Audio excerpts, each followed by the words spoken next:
Finally tonight, as promised, a special comment about Mr. Cheney's speech. Neurotic, paranoid, false to fact and false to reason, forever self-rationalizing, his inner rage at his own impotence and failure dripping from every word, and as irrational, as separated from the real world, as dishonest, as insane as any terrorist.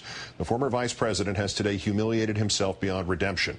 The delusional claims he has made this day could be proved by documentation and first-hand testimony to be the literal and absolute truth, and still he himself would be wrong, because the America he sought to impose upon the world and upon its own citizens, the dark, hateful place of Dick Cheney's own soul, the place he to this hour defends and to this day prefers, is a repudiation of all that our ancestors, all that for which our brave troops of 200 years ago and 2 minutes ago have sacrificed and fought. I do have to congratulate you, sir. No man living or dead could have passed the buck more often than you did in 35 minutes this morning. It's not your fault that we waterboarded people, you said. It isn't torture, you said, even though it is based on 111 years of American military prosecutions. It was in the Constitution that you could do it, even if our laws told you you could not.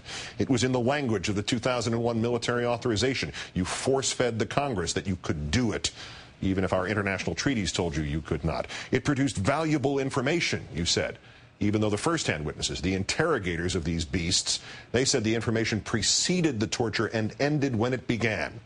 It was authorized, you said, by careful legal opinion, even though the legal opinions were dictated by you and your cronies, and, oh, by the way, the torture began before the legal opinions were even written.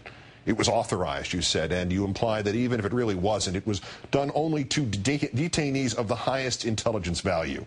It was more necessary, you said, because of the revelation of another program by the real villains of our time, the New York Times, even though that revelation was possible because the program was detailed on the front page of the website of a Defense Department subcontractor.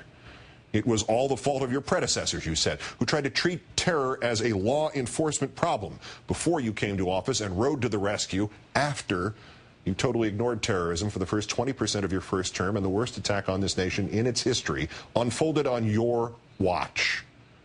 9/11 caused everyone to take a serious second look at threats that had been gathering for a while, you said today, and enemies whose plans were getting bolder and more sophisticated. Gee, thanks for being motivated by the deaths of nearly 3,000 Americans to go so far as to take a serious second look. And thank you, sir, for admitting, obviously inadvertently, that you did not take a serious first look in the 7 months and 23 days between your inauguration and 9/11.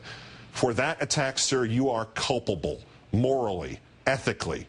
At best, you were guilty of malfeasance and eternally lasting stupidity. At worst, sir, in the deaths of 9/11, you are negligent. The circular logic and the self-righteous sophistry falls from a copy of Mr. Cheney's speech like bugs from a book on a moldy shelf.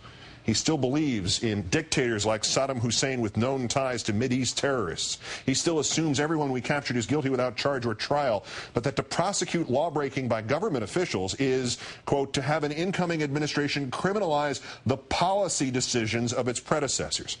And most sleazy of all, while calling the CIA's torturers honorable, he insists the grunts at Abu Ghraib were a few sadistic prison guards who abused inmates in violation of American law, military regulations, and simple decency, even though, and maybe he does not know we know this, even though there is documentary proof now that those guards were acting on the orders originating in the office of Secretary of Defense Rumsfeld. It is, in short, madness. Madness, sir. Mr. Cheney, your speech was almost entirely about you. There are only 5 or 6 other people even mentioned, and only 2 quoted at any length. And why would you have quoted, as you did, the man who said this? I know that this program saved lives. I know we've disrupted plots. I know this program alone is worth more than the FBI, the Central Intelligence Agency, and the National Security Agency put together have been able to tell us. As you know, sir, you are quoting former CIA Director George Tenet. That would be the George Tenet who told Congress on February 11, 2003, quote, Iraq is harboring senior members of a terrorist network led by Abu Musab al-Zarqawi, a close associate of al-Qaeda. Mr. Tenet, sir, then went into elaborate detail about the Iraq al-Qaeda connection. None of it was true. This is your source, as he was your boss's source. George, how confident are you? President Bush asked Tenet about Saddam Hussein's weapons of mass destruction just before the Iraq War, according to Bob Woodward's book, Plan of Attack. Don't worry, Tenet answered. It's a slam dunk. That is your independent authority on how well torture worked. Next time you see him, Mr. Cheney, you might as well ask Mr. Tenet if he thinks he is Napoleon. I don't want to know who you think you are. Those are the basic facts on enhanced interrogations, you concluded, and to call this a program of torture is to libel the dedicated professionals who saved American lives and to cast terrorists and murderers as innocent victims.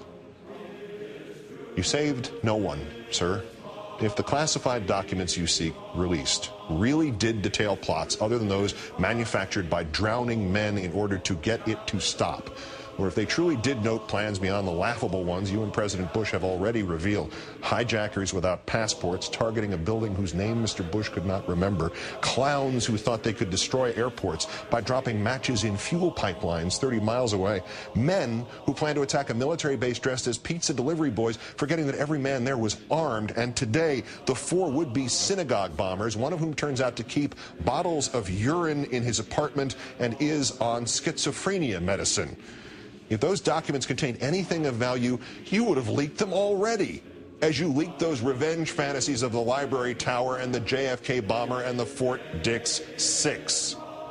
When they, terrorists, see the American government caught up in arguments about interrogations or whether foreign terrorists have constitutional rights, they don't stand back in awe of our legal system and wonder whether they had misjudged us all along, you said. Instead, the terrorists see just what they were hoping for: our unity gone, our resolve shaken, our leaders distracted. In short, they see weakness and opportunity.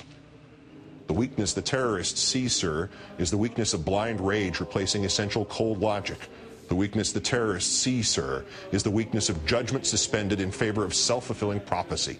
The weakness the terrorists see, sir, is the weakness of moral force supplanted by violence and revenge fantasies. The weakness the terrorists see, sir, is the weakness of Dick Cheney. And yet still, ceaselessly, indefatigably, you moralize and lie to us. I might add, someone said today, that people who consistently distort the truth in this way are in no position to lecture anyone about values. Very apt. The quote, of course, is from your speech. Your speech, which was at essence about your fantasy that you and Mr. Bush were not negligent, about your pig-headed certainty that first these attacks were impossible, then they were a good excuse for a war you had already planned in Iraq, and finally that they were to be imminently repeated and only you knew whence the next threat would come. You saved no one, Mr. Cheney. All you did was help kill Americans. You were negligent before 9/11. Your response to your complicity by omission on 9/11 was panic and shame and insanity, and lying this country into a war that did nothing but kill 4,299 more of us. We will take no further instruction from you, sir.